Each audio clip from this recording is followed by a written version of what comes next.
सांगली शहरातील वाल्मिकी आवास येथे भरदिवसा रेकॉर्डवरील गुन्हेगार सौरभ बापू कांबळे याचा निर्घृण खून करणाऱ्या दोघांना पोलिसांनी अवघ्या 12 तासात जेरबंद केले।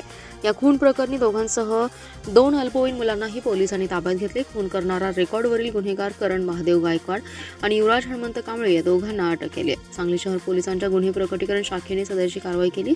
संशयित आणि सौरभ यांच्यात 8 दिवसांपूर्वी वादावादी झाली होती। याचा राग मनात धरून संशयितांनी वाल्मिकी आवास योजना परिसराच्या मागील बाजूने शनिवारी प्रवेश केला। सौरभ याच्याशी वादावादी झाली। त्यानंतर बिल्डिंग क्रमांक 7 येथे त्याला नेलं।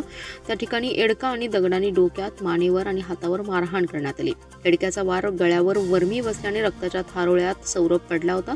घटनास्थळीच त्याचा मृत्यू झाला। सांगली शहर पोलिसांच्या गुन्हे प्रकटीकरण शाखेचे एक पथक संशयितांचा शोध घेत होते। यावेळी परिसरातील पथकातील कर्मचाऱ्यांना माहिती मिळाली की सदर खुनातील गायकवाड टोळी ही टिंबर एरिया येथील बंद गोडाऊनच्या आत लपून बसलेत। मिळालेल्या माहितीनुसार पथकाने त्या ठिकाणी छापा टाकत चौघांना ताब्यात घेतलं। यातील दोघे अल्पवयीन आहेत। त्यावेळी इतर दोघांकडे कसून चौकशी केली असता त्यांनी 6 महिन्यांपूर्वी झालेल्या वादातून खून केल्याचं सांगितलं।